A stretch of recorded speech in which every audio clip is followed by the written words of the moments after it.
Hello everyone. This is an initiative taken by the students of history of the University of Delhi to explore and analyze the first and second voyages of Columbus. I am Anisha from the Department of History, and I am happy to discuss before you today alongside my five colleagues Rahul, Janhvi, Aditya and Harsh to delve into the captivating history of Christopher Columbus's voyages to the New World. Columbus initiated the Spanish claim to sovereignty, riches, and mission in America. The claim set off the rush to European imperial rivalry and indigenous disaster in America, to unification of continental histories into world history, to the building of power and prosperity on foundations of racial dominance and violence, to global expansion and ascendance of the West and capitalism. The Columbus voyage stands as a kind of peak symbol for the dawning of modern world history. The great age of European discovery during the 15th and the 16th centuries changed the balance of power in the world for centuries to follow. Europeans quickly recognized the historical importance of the epic voyages of Columbus and Vasco da Gama, as well as those of Bartholomew Dias, John and Sebastian Cabot, Pedro Cabral, Ferdinand Magellan, and many others. In spite of such early recognition, few actual eyewitness accounts of these voyages have survived. No logs, diaries, or journals from the voyages of Dias and Cabot are extant, while little documentation remains from Vasco da Gama's first voyage in 1497. In comparison, Columbus's voyages, especially his first voyage, are relatively well documented. The contrast between Columbus's first and second voyages is stark. The first journey was fraught with difficulties, with a reluctant crew and minimal support, while the second was grand and filled with eager adventurers. In the first, Columbus was a penniless adventurer, while in the second, he was a respected governor general. However, the success of the second voyage brought its own challenges. Instead of seasoned sailors, Columbus was surrounded by courtiers seeking personal gain, which led to mismanagement and ultimately contributed to his downfall. The lack of a detailed journal for Columbus himself, compared to the simple and charming account of his first voyage, further adds to the complexity of understanding the events of his later expeditions. Many modern accounts of Columbus's life and work make it seem that the actual log of his first voyage has been preserved. The reality is a quite bit more complicated. The document that survives is not really Columbus's log. Instead, it is an abstract of that log, part transcription, part précis, made by Bartolomé de las Casas, the historian and missionary to the Indians. Las Casas' abstract, known as the Diario, provides a day-by-day account of the events of Columbus's first voyage from his departure on 3rd August 1492 to his return on 15th March 1493. As described in the abstract of his journal made by Bartolomé de las Casas, on the outward bound voyage, Columbus is recorded two sets of distances. One was in measurements he normally used, the other in the Portuguese maritime leagues used by his crew. Las Casas originally interpreted that he reported the shorter distances to his crew so that they would not have to worry about sailing too far away from Spain, but Oliver Dunn and James Kelly state that this was a misunderstanding. On the surface, the diary is a historian's dream document. It is purportedly a day-by-day account of a historical event written by the main participant in that event. But is it? Historian David Hennick's answer is no. He considers Bartolomé de las Casas to be the true author of the Diario, since the document is about 80% his summary of Columbus's actual log and only 20% is allegedly a transcription. And since Las Casas is the author, that circumstance raises all sorts of complex questions about the provenance of the Diario. Diario is a document that possesses no context. The original no longer exists, nor do any other copies of the Diario. There is no indication of where, when, or under what circumstances that it was produced. Historians Dunn and Kelly suggest that Las Casas wrote the Diario in the 1530s, but Hennick maintains that Las Casas could have written it any time between 1515 and the 1550s. It is obvious that he compiled the Diario in the course of doing research for his Historia de las Indias, but just how he used it is not apparent. Since the original log is lost, it is not possible to judge the accuracy of Las Casas transcriptions and summaries in the diario by means of simple comparison. Many authors have maintained that Las Casas' copying was of the highest quality. Hennig, however, demonstrates that Las Casas not only made transcriptional errors, which he later corrected while checking his work, but that he missed other errors and even made additions to his text that do not appear to have come from the original log. Las Casas' accuracy is further tested by closely comparing the diario with his own Historia de las Indias and Ferdinand Columbus's history of his father. All three documents appear to be based on the same primary sources, although significant differences occur in their contexts. One thing that particularly stands out is Las Casas' desire to make the Indians look good. His Historia makes them appear more numerous and living more idyllic existences than the Diario. Even the Diario appears to have devoted proportionally more space to the Indians than the original log. Hennig is very critical of how the Diario has been edited, and quite rightly so. He clearly shows that until the publication of Dunn and Kelly's transcription and translation, the editing of the Diario had not been conducted according to the best practices of modern historical editing. In his opinion, the previous published texts of the Diario have been riddled with pernicious style recommendations, hampered by inadequate critical apparatus, and subjected to condescending treatment. The second half of Hennig's book is a detailed examination of the Diario's entries for 11 to 15 October 1492 and their relationship to the landfall controversy. Watling's Island in the Bahamas is commonly thought to be the site of Columbus's first landing. Of course, at least 9 other islands also claim to be the landing site, and everyone appeals to the primary sources, particularly the Diario, to support their claims. A detailed examination of the Diario, however, leaves all of these claims in considerable doubt. Contradictions, apparent omissions, and incongruities are abound. In the end, we can conclude that the Diario can tell modern readers with any certainty that on 12th October, Columbus landed someplace in the Bahamas or the Caicos. There is no way to identify the actual landing place with the partial and apparently inaccurate information provided by the Diario. In such a scholarly universe, doubt and uncertainty are a historian's ever-present companions. Hello everyone, I am Rahul. I am going to continue this by talking about the Hernando Colon.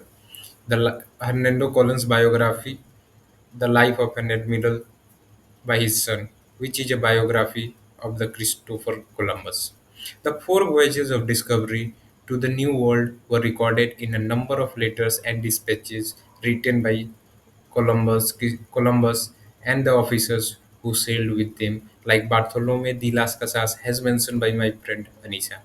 Hernando Colon was the second son of Columbus. However, Christopher Columbus never married to his mother Beatrice Enrique de Arena. Colon accompanied his father only in the fourth voyage at the age of 13. Ferdinand has a personal library which consists more than 15,000 books, as well as he inherited his father's personal library. So he had a greater accessibility to his father's paper, and he had personally participated in the events which it treats. He has also a filial sense of duty toward his father to write a biography had had we seen in the in the forward of his book. Ferdinand's book is more than a rich and faithful source of information about Columbus, especially about his early years. It is also a moving personal document that vividly creates the moral and intellectual atmosphere of Columbus' world and the swirling passion of which he was center. The setting, the figures, and the actions of drama of discovering emerge from these pages with an enthralling realism and immediacy. Historian Jeremy Belknap described the first voyage, quote, "In the space of 36 days and in the 45th year of his age, Columbus completed a voyage which he had spent 20 years in projecting and executing, a voyage which opened to the Europeans a new world, which gave a new term to their thoughts, to their spirit of enterprise and of commerce, which enlarged the empire of Spain and stamped with immortality to the name of Christopher Columbus. On August 3, 1492, Columbus set sail from Spain to find an all-water route to Asia. On October 12, more than 2 months later, Columbus landed on an island in the Bahamas that he called San Salvador, whereas the natives called it Guanahani. For nearly 5 months, Columbus explored the Caribbean island, particularly the islands of Juana and Hispaniola, before returning to Spain. He left 39 men to build a settlement called La Navidad in present day Haiti. He also kidnapped several Native Americans between 10 and 25 to take back to Spain, in which only 8 managed to survive. Columbus brought back small amounts of gold as well as native birds and plants to show the richness of the continent which he believed to be Asia. When Columbus arrived back in Spain on March 15, 1493, he immediately wrote a letter announcing his discoveries to King Ferdinand and Queen Isabella, who had helped his trip. The Latin printing of this letter announced the existence of the American continent throughout Europe. I discovered many islands by numerous people. I took possession of all of them for our most fortunate king by making public proclamation and unfaltering his standard, no one making any resistance. Columbus wrote, "Thanks." Hello everyone, I'm Janhvi Mishra, a student of Kirori College. I am going to talk about the life of Admiral Christopher Columbus by Hernando or Ferdinand. It provides a fascinating insight into the life of voyages of Christopher Columbus. Ferdinand was son of Columbus. He penned this biography in early 16th century, offering a unique perspective of his father's exploits. Columbus was born in Italy around 1451, and despite his limited formal education, Columbus possessed a keen intellect and a deep fascination with exploration. Inspired by tales of Marco Polo and other adventurers, he developed a bold vision to find a new westward route to Asia. In 1492, after years of seeking funding for his expedition, Columbus secured the support of King Ferdinand of Aragon and Queen Isabel, monarchs of what would later become Spain. On August 3rd of that year, Columbus set sail with 3 ships. After a challenging journey across the Atlantic Ocean, Columbus and his crew finally sighted land on October 12, 1492. They had reached the Bahamas, believing it to be the part of Asia. This monumental event marked the beginning of the age of exploration and forever altered the course of world history. Columbus made subsequent voyages to Caribbean, establishing Spanish colonies and encountering indigenous peoples. However, his expedition was not without controversies and hardships. Conflicts with indigenous populations, disease, and logistic challenges plagued the voyages, tarnishing Columbus's reputation in some quarters. Ferdinand's biography offers intimate details about his father's personality, motivations, and struggles. Columbus was a complex figure driven by ambition, religious fervor, and a sense of destiny. He believed fervently in his mission to spread Christianity and acquire wealth for his sponsors. Despite facing skepticism and opposition from many quarters, Columbus remained resolute in his convictions. He navigated treacherous waters, endured mutinies, and braved unknown dangers in pursuit of his dreams. Poland's account humanizes Columbus, depicting him as a man of both virtues and flaws, driven by a mixture of noble aspirations and personal ambitions. One of the central themes of Poland's biography is Columbus's quest for recognition and reward. Despite his monumental achievements, Columbus often found himself embroiled in disputes over titles, privileges, and financial compensations. His relationship with Spanish monarchy was fraught with tension and intrigue, as he struggled to secure the recognition and rewards he believed he deserved. Columbus's later years were marked by disappointment and illusions. Despite his initial triumphs, he faced setbacks and challenges in his later expeditions. Accusations of mismanagement and cruelty tarnished his reputations, leading to eventual arrest and imprisonment. Hernando's biography provides a portrayal of Columbus's final years as he grappled with illness, poverty, and obscurity. Despite his efforts to vindicate himself and reclaim his honor, Columbus died in relative obscurity in 1508, never fully realizing the legacy he would leave behind.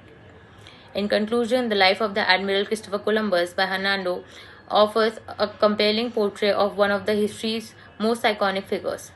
The Colin's meticulous research and intimate knowledge of his subject, readers gain a deeper understanding of Columbus's life, motivations, and legacy.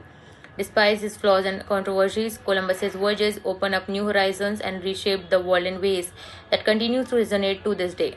After Columbus's first voyage to Americas in 1492, he wrote several letters to various individuals detailing their experiences and discoveries. In his letter to a treasurer of Spanish crown, Columbus described the lands he encountered, emphasizing the potential wealth and prospect of converting the indigenous people to Christianity. He also wrote to Ferdinand and Isabel, the monarchs of Spain, praising their support and promising further explorations. Additionally, Columbus penned a letter to Gabriel, who served as the Spanish court's secretary, providing more detailed accounts of his discoveries and interactions with the natives.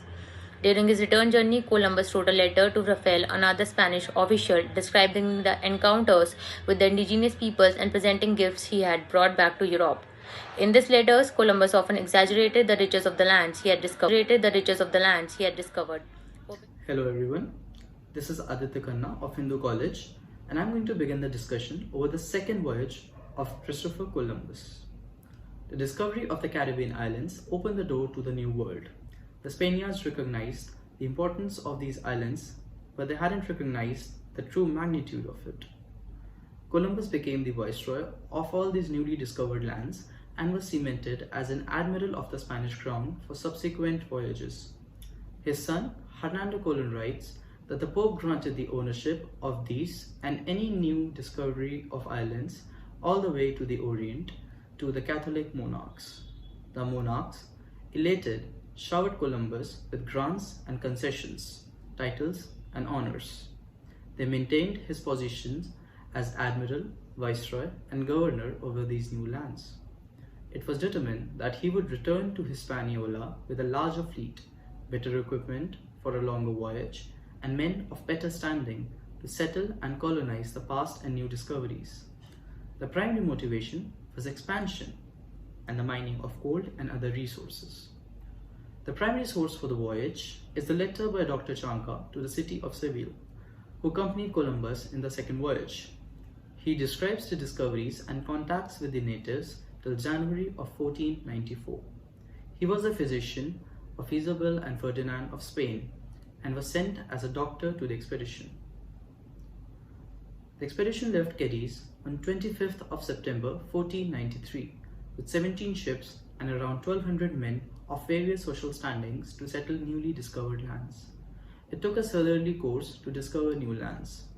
The first was Dominica, which was sighted on 3rd of November 1493, 1100 leagues from Cadiz. Various islands were discovered, including Maria Galante, San Martin, Guadeloupe, Santa Cruz, Virgin Islands, and Puerto Rico, until they finally reached Hispaniola. Along the coast of these islands, they sent missions to discover new ports and took account of the geography and resources of these islands. Spaniards carried a royal standard and took possession of the islands in the name of the Royal Highness. Columbus named these islands after the Spanish monarch or Catholic saints. The Native American Indians were skeptical of these strange and usually ran away. Dr. Chanca records that as they sighted or neared land, the Indians would run away, abandoning their settlements much like they did in the first voyage. In one of these settlements, they found human arm and leg bones, raising suspicions of the natives being Caribs, who in the first voyage were told to the Spaniards as being a cannibalistic tribe. The Caribs were a matter of interest and disdain for the Spaniards. They captured some people and took in some other, and through further contact, learned more about the Caribs.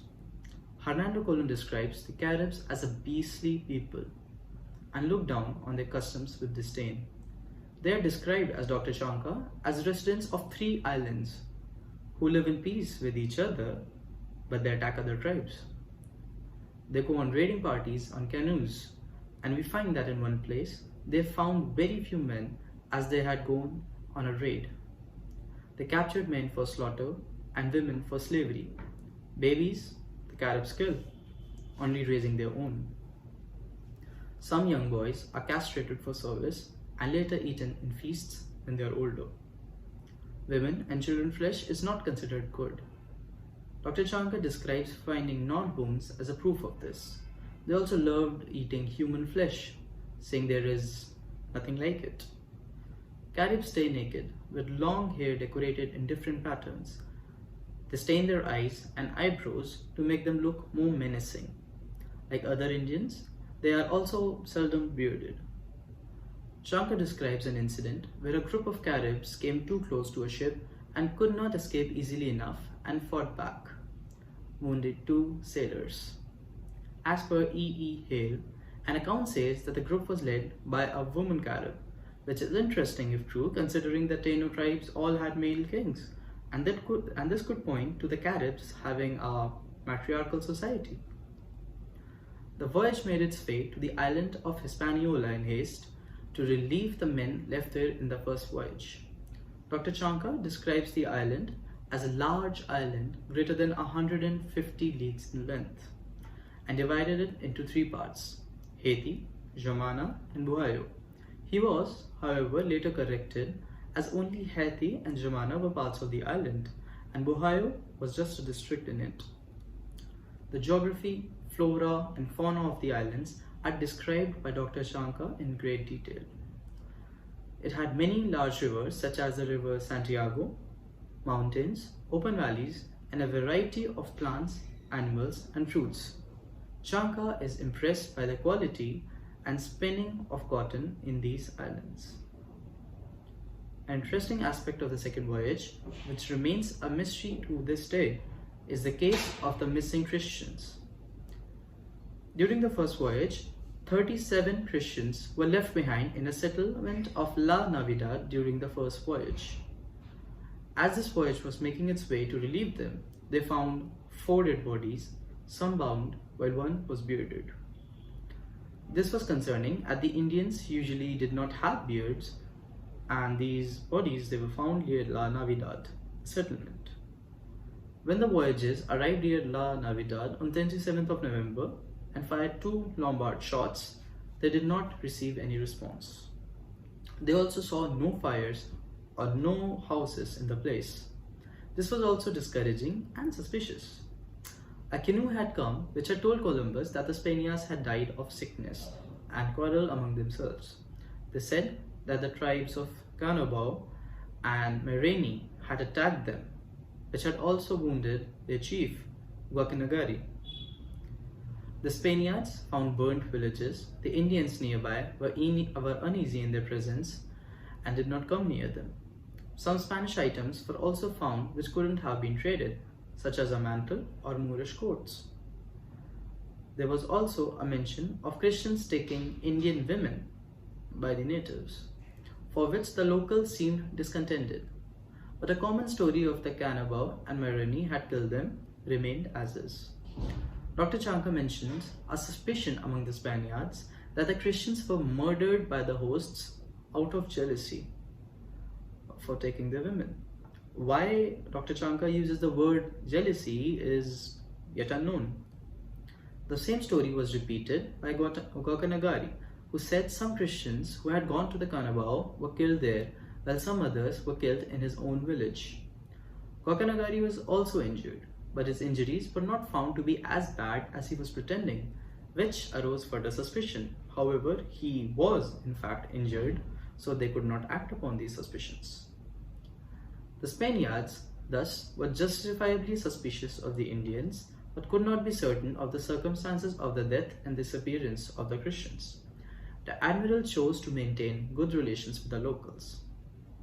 Another suspicious incident was Guacanagari's brother talking to some native women who were taken by the Spaniards aboard their ship before they jumped off the ship, where Columbus believed that he had instructed them to jump and ask Guacanagari for compensation.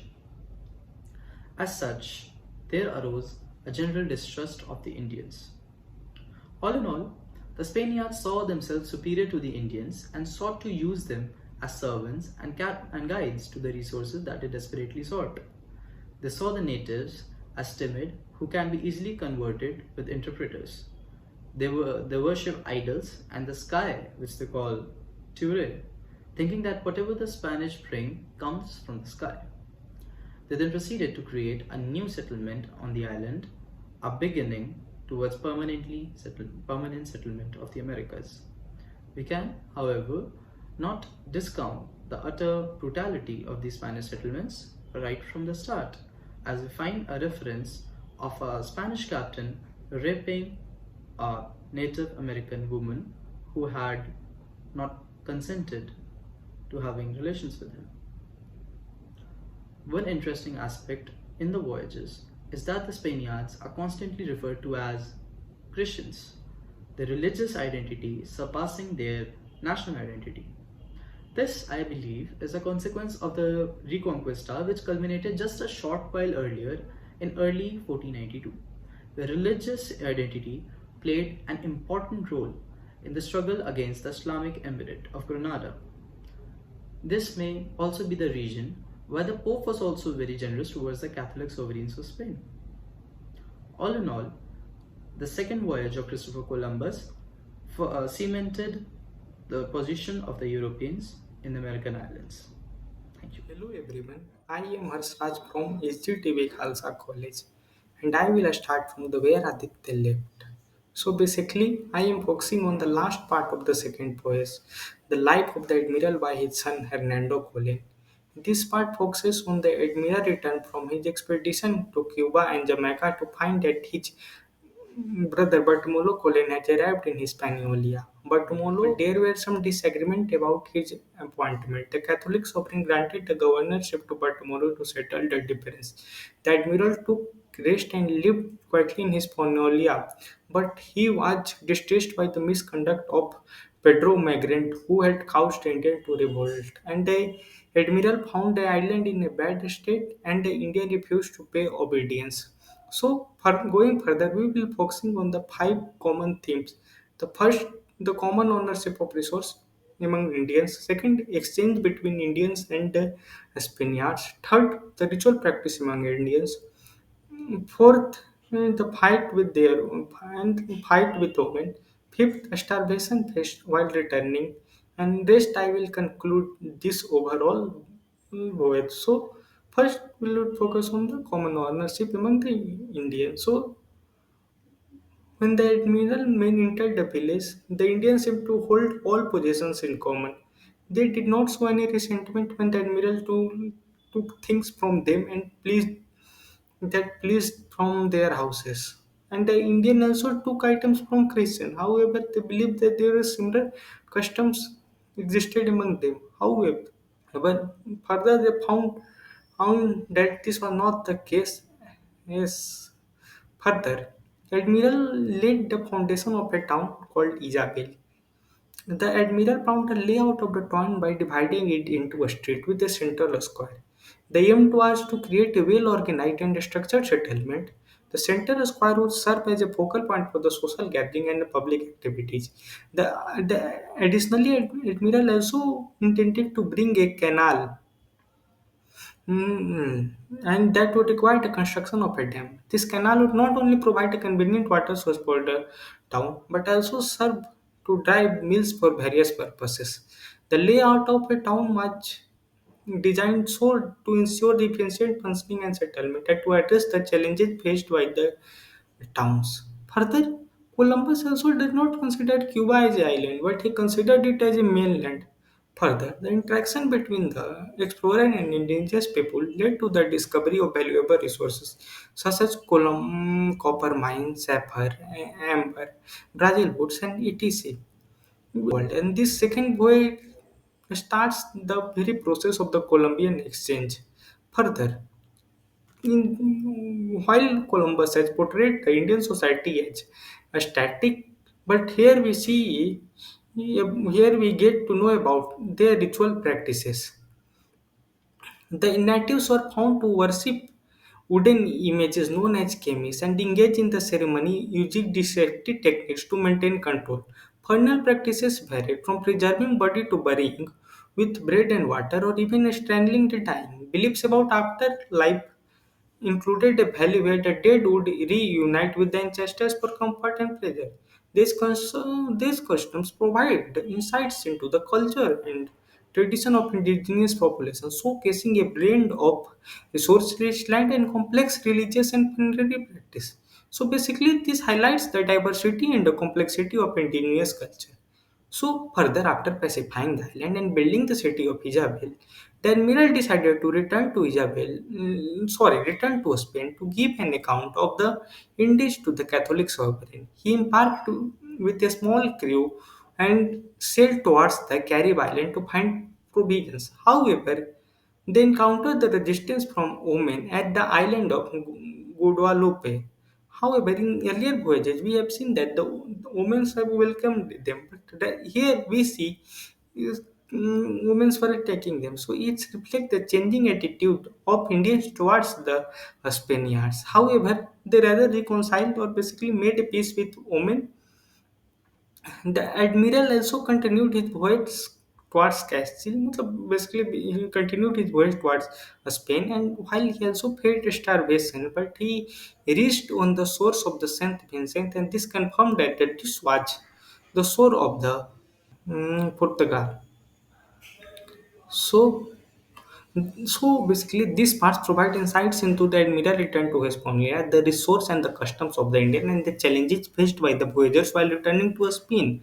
So basically, it highlights the complexity in the governing. Basically, as you see earlier, Pedro Magnan faced some challenges from the Indians, and the admiral effort to establish peace in the region. So overall, we can conclude the first two voyages in the Todoro words that the Columbus is basically not discovering; he is describing. It is the nature, man, and divine that decides the Columbus action. And also, Columbus is superstitious. He is not traveling on Saturday Sunday. He is basically exploring to affirm his biases. So basically, he is a finalist in approach, and he is also not investigating anything. This we can affirm by the places he is naming them, like San Salvador, Santa Maria. Basically, there is a progression in which he names first on the god, then on king, then on queen, then on princess. So also Columbus mentioned that the people were beast because they don't wear any cloth. They don't wear any cloth. Also, we see that in Europe, the very foundation of the town of Isabel reflects that the Europeans lived on center. However, the Indians lived on the periphery. Using all this, Columbus tried to portray the Indian society as some sort of a static society that lacks some sort of cultural differentiation. There was hardly any differentiation. But but as we saw earlier, they vary the vernal practices of the human, whether their ritual practices or their welcoming attitudes towards the guest. This all reflect that the Indian society was not some sort of a static society. Basically, they were more plural and secular in attitude.